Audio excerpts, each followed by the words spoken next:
In this video, we're just going to cover a really quick checklist that I use before I post any content. So there's four main elements. So number one is the motivation behind the post. Number two is the importance of high quality images. Number three is text.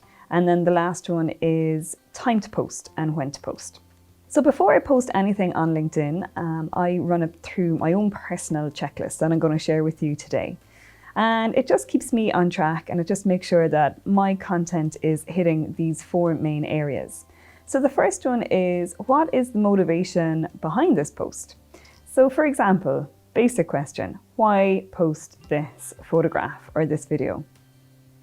So which customer persona is it for? It can be for just one customer persona, or it could be for 4 or 5. Is it interesting? Like, would anybody take notice of this? And a really practical element is, what do you want the reader to do? So for example, if you're advertising an event, you have to tell them, sign up, book here, click this link, or register today. So sometimes you have to be quite a bit bossy when it comes to getting people to sign up or to register for events. And the second point is all around images. So clear images are vital because this will help your posts stand out on the busy feed. So some experts say that you should try and create a story or a narrative in your pictures. Basically, that means just try and create like really interesting images that will capture somebody's attention. Sometimes this is doable and sometimes it's not. But if you can try and have interesting pictures, then go for it. Why not? Also, I use Canva for my graphic design. It's a free online tool. There are paid packages within it, but there is a really good basic free plan. So I would suggest that you check that out, because if you want to create more professional type graphic design or images, that's a really good place to start. And then lastly, is your smartphone taking good quality photographs? So sometimes I see bad quality photographs appearing on the LinkedIn feed, and it could just be something as simple as the person didn't clean the lens of the camera on their smartphone, but sometimes it could be that the smartphone is a bit older. So if you are serious about creating really good quality images, maybe invest in upgrading your smartphone. Or if your smartphone is good, then make sure you clean the lens before you take any photograph or video.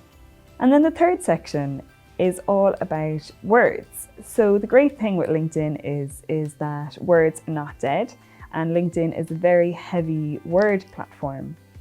So that little snippet of text that appears before on top of the picture, that actually really sells your post, and it entices a click from the reader. So I also use a tool called Grammarly, free grammar checking tool, and it's fantastic, absolutely brilliant. If you're tired and you might have a few typos in your post, it'll pick up on it and it'll give you a lot more confidence when you're posting in a hurry. And also, you should tell me why I should read a post, what I can learn from it. And the great thing about LinkedIn is that those word posts are a really natural fit, and that you have a big word count as well in your posts. And then the last point, the fourth point, is what times are your customer personas online? So frequently I see a big issue where companies and individuals are posting like every day. They're maybe posting 3-4 times a day. And then they look at the analytics and they say, we didn't get any engagement on that post.